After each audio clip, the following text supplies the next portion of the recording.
ಬಾವಿ ನಿಗಮದಲ್ಲಿ ಬಡವರಿಗಾಗಿ ಗಂಗಾ ಕಲ್ಯಾಣ ಯೋಜನೆಗೆ ಹಣ ಕೊಟ್ಟಿದ್ರೆ 120 ಜನರಿಗೆ ಹಣ ಕೊಡ್ತೀವಿ 10 ಲಕ್ಷ ಅಂತ ಹೇಳಿ ಅವರಿಗೆ ಕೇವಲ 50,000 ರೂಪಾಯಿ 25,000 ರೂಪಾಯಿ ಹಣ ಕೊಟ್ಟು ಮೋಸ ಮಾಡಿದಿರಲ್ಲ, ಅದರದ್ದು ಲೆಕ್ಕ ಕೊಡಿ, ಅದರದ್ದು ಲೆಕ್ಕ ಕೊಡಿ. ಇವತ್ತು ನನಗೆ ಇಲ್ಲಿ ಬಂದಾಗ ನಮ್ಮ ಸ್ನೇಹಿತರು ಒಂದು ಪತ್ರಿಕೆಯನ್ನು ಕೊಟ್ಟರು.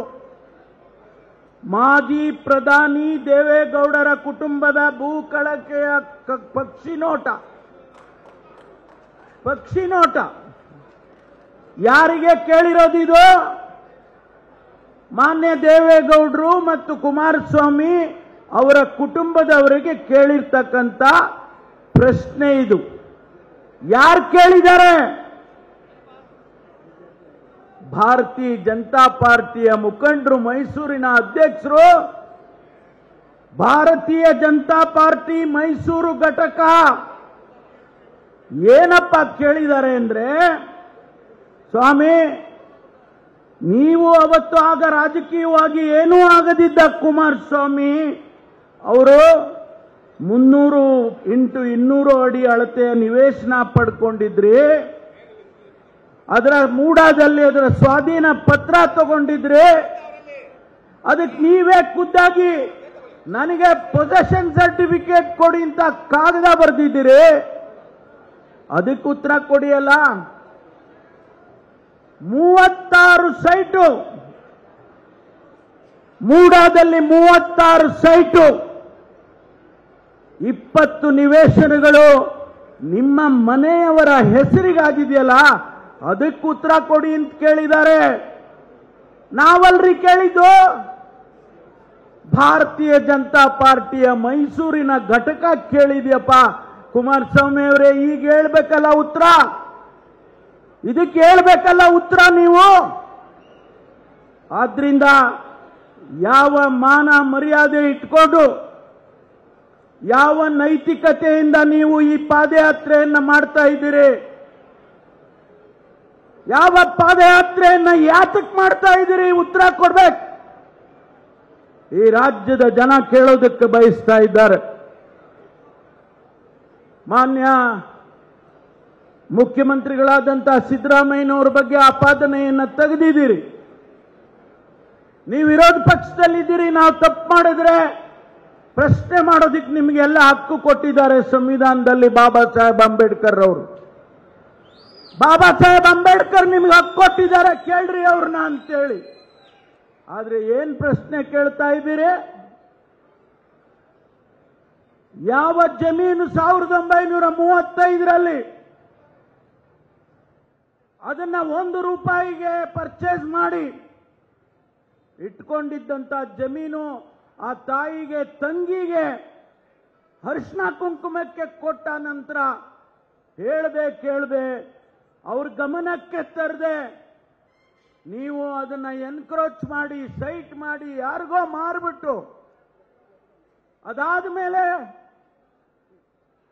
ತಪ್ಪಾಯ್ತು ನನಗೆ ನಾವು ಮಾಡಿದ್ದು ಅಂತೇಳಿ ರೆಸಲ್ಯೂಷನ್ ಮಾಡಿ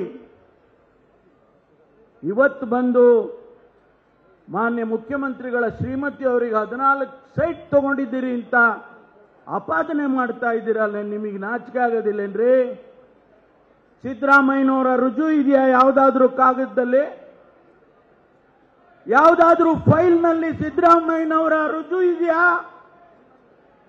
ಸರ್ಕಾರದಲ್ಲಿ ಅಧಿಕಾರ ದುರುಪಯೋಗ ಮಾಡಿಕೊಂಡು ಡೈರೆಕ್ಷನ್ ಕೊಟ್ಟಿದ್ದಾರಾ? ಯಾವುದನ್ನು ನೋಡದೆ ಇವತ್ತು ರಾಜಕಾರಣದ ದುರುದ್ದೇಶ ಇಟ್ಕೊಂಡು ಜನಸಮುದಾಯದ ಪರವಾಗಿರ್ತಕ್ಕಂಥ ಸರ್ಕಾರಕ್ಕೆ ಮಸಿ ಬಳಿಯೋದಕ್ಕೆ ಸಿದ್ದರಾಮಯ್ಯನವರಿಗೆ, ಶಿವಕುಮಾರ್ ಅವರಿಗೆ ಮತ್ತು ನಮ್ಮೆಲ್ಲರ ಸಂಪುಟಕ್ಕೆ ಮಸಿ ಬಳಿಯೋದಕ್ಕೆ ಹೊರಟಿದ್ದೀರಾ? ಒಂದು ತಿಳ್ಕೊಳ್ಳಿ, ರಾಜ್ಯದ ಜನತೆ ಬಹಳ ಸೂಕ್ಷ್ಮವಾಗಿ ಗಮನಿಸ್ತಾ ಇದ್ದಾರೆ.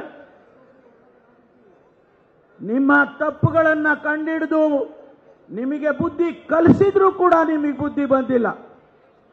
ಆದ್ರಿಂದ ಇವತ್ತು ಏನು ನೀವು ಇಲ್ಲಿಗೆ ಬರೋಕ್ ಮುಂಚೆ ನಾವು ಈ ಪ್ರಶ್ನೆಗಳನ್ನು ನಿಮಗೆ ಕೇಳ್ತಾ ಇದ್ದೇವೆ. ರಾತ್ರಿ ರಾಮನಗರದಲ್ಲಿ ನಿಮ್ಮ ಭಾಷಣಗಳಿದ್ದಾವೆ.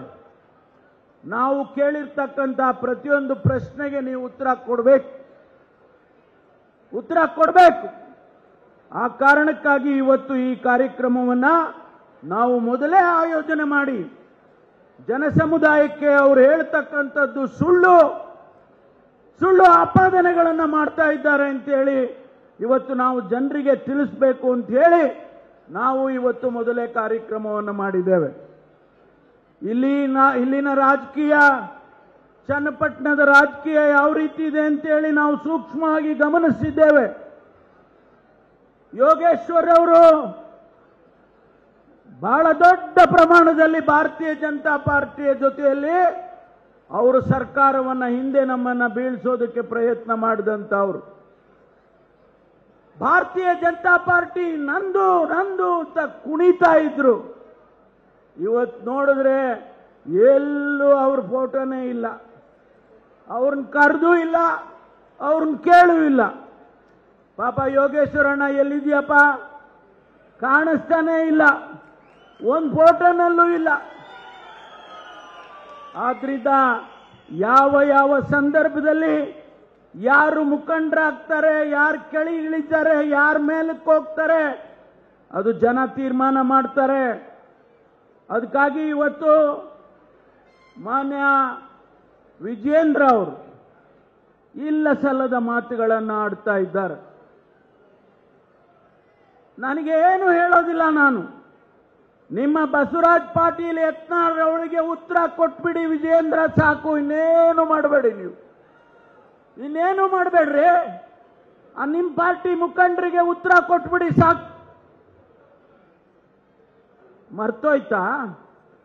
ಮರ್ತೋಯ್ತಾ ಮುಖ್ಯಮಂತ್ರಿಗಳ ಕಚೇರಿಯಲ್ಲಿ ರುಜು ಹಾಕೋದನ್ನ ಪತ್ರಿಕೆಗಳಲ್ಲಿ ಮರ್ತೋಯ್ತಾ?